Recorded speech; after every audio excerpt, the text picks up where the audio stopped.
Hello, I'm Aimee Allbritton, one of the Senior Vice Presidents here at Memorial Health System. I'm serving as our organization's Public Information Officer during the COVID-19 pandemic. And we're back today with another in our video series of conversations related to COVID-19. And today I have with me Dr. David Graham. David serves our organization as our Senior Vice President and our Chief Quality and Innovation Officer. During the pandemic, you're serving as our liaison officer, which we're going to hear more about. We really appreciate you taking the time to be here today and share information with our community. So let's first talk about your role with the organization. I mentioned quality and innovation. So what we're seeing right now in healthcare in general, and actually all around our country in a number of different industries, is people are being really innovative and creative in ways that they're having services met. Can you talk a little bit about some of the changes and challenges that your innovation team has faced during the COVID-19 pandemic? Sure, Amy, it's a good question, and you're right. We've been seeing innovation across all aspects of not only healthcare delivery, but other industries too. I think it really goes beyond care alone, though. We think about ways we've been innovating with our respiratory care centers and different care delivery models in our ICUs. Those are great examples of care that has been doing differently. But let's also think about our colleague redeployment center and other things we're doing within our HR realm to try to keep our employees strong and keep people able to do the work that they can, even if their area has had less. So there's innovation going on many avenues. A challenge for us has been that we're trying to find innovative models that are happening elsewhere at a very rapid pace and then implement them into our system, such as 3D printing of things related to how we wear our masks or of face shields or PPE that we can do. How can we find new ways to get those into the hands of our people? And we're learning a lot from people all around the country and even some from across the globe that have been doing these innovative things. So the challenge really has been able to get it into practice and into the full use by our people when so many ideas are coming. We've really had to take the time to filter through those ideas and see which ones percolate to the top as the most effective.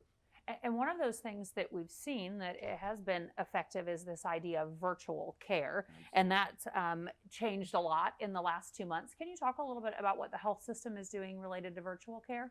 Certainly, yeah. And virtual care I see as a subset of and encompassed in all of the bigger term of telehealth.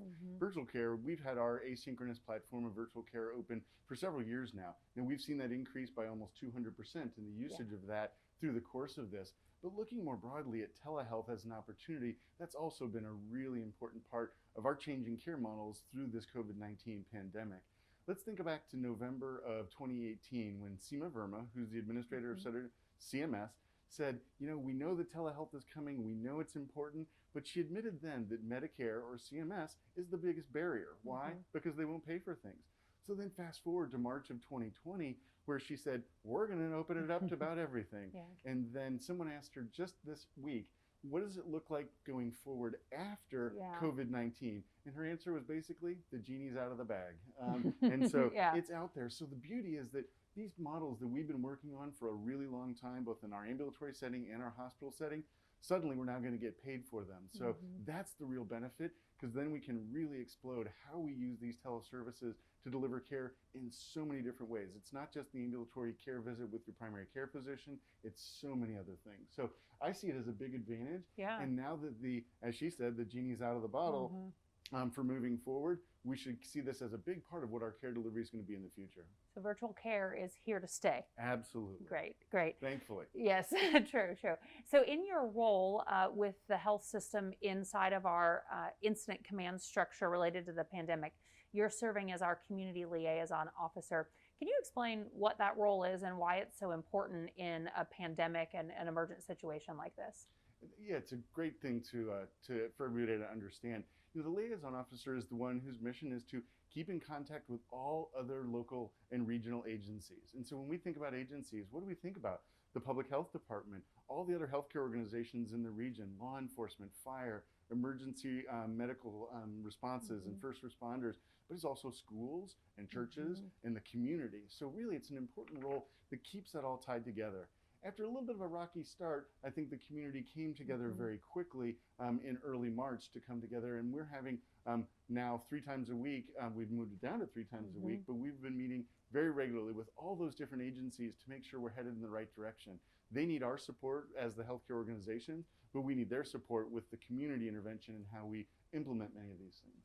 And this is a great role for you to be playing. You have a unique skill set, a background as a physician, an executive within the healthcare system, so you understand all of that. But you're also born and raised here in the community. And so this is a lot of relationships of people that you've known for years, been involved with different boards and organizations, and now seeing all of this come together is nice and a great use of your skill set. I agree, and it's also interesting to see how the community has responded. What you mentioned, that my role is within the HICS structure. Well, when I started talking elements of incident command and national incident command structure with law enforcement and emergency management agencies and otherwise, they suddenly got it, that we in healthcare actually know this stuff, and it's part of what we do too. So that really allowed those bonds to come together quickly. How have you seen that with the community care providers, with the first responders and governmental officials coming together? Can you give us a little bit of an idea of what that looks like and how that has shown up? Maybe what has the community seen that's happened because of the work of this team? I think it's really important what the community has seen, and the biggest part is a coordinated response across all of our region. And we talk a lot about Sangamon County, but it's all of the counties that we serve as Memorial Health System. Every one of our locations is interacting with their local agencies, their public health, their emergency management, law enforcement, etc. And where it's come together is that we're putting out joint information. The community has seen that the 4 major healthcare organizations, public health, and all of the community response are together because we put out joint messages, we put out joint information. So it's the communications group, which you've been leading well to help keep that together. It's our physician leadership. All the physician leaders of all the organizations together with public health are together on the phone at least 2 to 3 times a week. So that shows the community that we're doing this together. This isn't about one organization versus the other, the competition that sometimes is accentuated in the news. It's about the community coming together, and hopefully that's the image that the community has seen. Yeah, it's this idea we keep talking about, together but apart, right? So we're being socially distant, but watching people all around our community come together in a number of different ways. And your role as liaison officer is really helping a lot of that occur. So let's talk about one of the big concerns that people have is related to the congregate settings, right? And where we are seeing these hotspots of COVID-19 pop up. Can you talk about how Memorial is responding to those, and then as a community, what we're doing with some of these areas that we're seeing that are really troublesome right now? It is a big concern, and really if we look at the dynamics of our region, the major hotspots are these congregate living facilities. Let's go back to the very beginning of this, where Christian County had the most of them with 2 facilities there that affected Taylorville Memorial Hospital, and also had patients coming here. Then it moved over to Decatur, where we saw a lot within a location there. Now we're really concerned about Sherman and what's happening here in this area. Oh, you're fine. Those are the congregate living facilities, but there's also congregate working facilities. Sure. We think about the JBS plant over in Beardstown that could really affect that western edge of our region, and Passman Area Hospital. So we've seen really explosions of infection in some of those places, and unfortunately a lot of deaths. The reality is that Memorial's been there at every step of the way with each of those, working together with those local county health departments to intervene and get action done as early as possible, as quickly as possible, to get testing done where it's available, and to get quarantining and get the people treated the right way. So it's really been an incredible partnership between all the different public health departments and Memorial to be the leader in taking on those sites and really intervening to keep them as constrained as possible.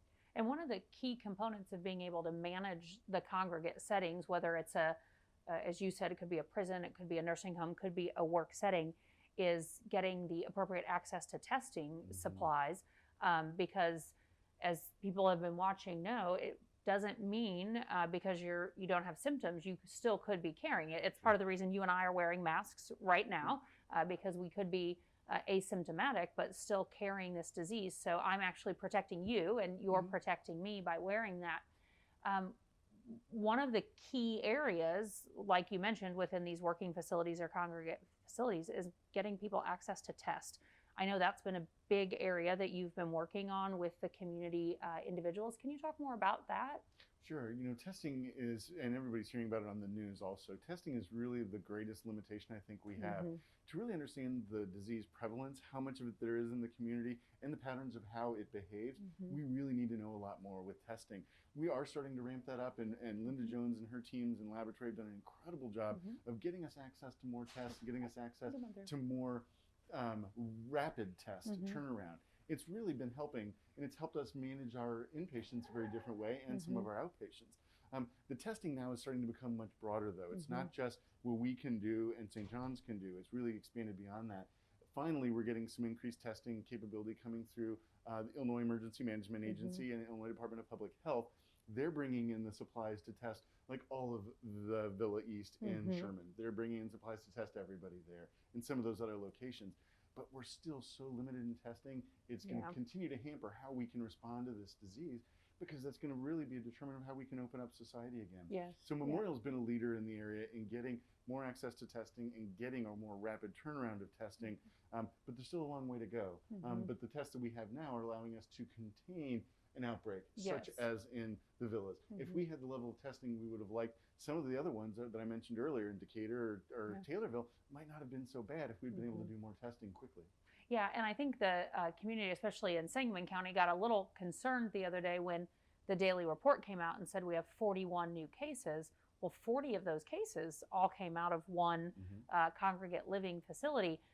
But part of the reason of that is because the community group was able to work to get testing into that facility, right? So you test more people, you're going to get more test results back, right? Correct. So as we get more access to those, just trying to prep the community that we may see more of that, that's actually a good thing that we have access to the test. Yes, right? because that means we're getting more knowledge of how prevalent it is around the community, how much there is in the area, whether it's asymptomatic, like you already mentioned, or people that are very symptomatic. It's knowing how the disease happens that helps us to reopen society and be a part of it. So yes, there will be big increases in the number of positives, but are they a big increase in the percentage of positives? That's the key. We're still seeing a low percentage overall of about 5% or less in the broad community. Yes. But that might be skewed also because the ones we're testing today, for the most part, are the ones that are symptomatic and sick enough to be in the hospital. So as we can test more asymptomatic people, whether it's at the drive-up center set up at Walgreens or out at public health through the Federally Qualified Health Center, that's going to start to give us hopefully a lot of negatives there that start to tell us really how much is out there. Sure. So we've talked about your hat that you wear as a senior leader in the organization around quality innovation. We talked about your hat you wear as a liaison officer. Having your physician hat on, which I know you never take off, but let's think about that hat for a moment. What do you want to tell the community about what they can do to protect themselves, and what should they do if they are feeling symptomatic? What's the advice that you can give them? You know, the key, and as you already mentioned, Amy, me wearing a mask right now is doing things to protect you, and so that I couldn't be spreading it around to anybody else. I think tomorrow we will see, as the governor has said, we want to have face coverings of some point of some sort on everybody. That's really going to help the not spread around the community. But it's also, I think, going to allow us to be a little more free in what we do. We need to acknowledge that we can't always socially distance in the 6 feet that's required. So let's put a mask on. Let's make sure we're still doing what we can to socially distance. But what I want to make sure everybody in the community knows and understands is that wearing a mask or wearing a face covering of some sort is your part about keeping everybody healthy, so that we don't see broader spread with our children, with our friends, with our families, etc. So it really is what they can do. Now, if they start to show any symptoms, and the CDC actually expanded just this week the number of symptoms to think about, but the primary symptoms of fever, shortness of breath, sore throat, cough, those things, if you're having those symptoms, the best thing to do is to call first. Don't try to come into the doctor's office or come to the emergency department. Call first. Call your doctor's office. Call one of our respiratory clinics that we've set up and get that knowledge so that you can we can determine what's the best place for you to get care.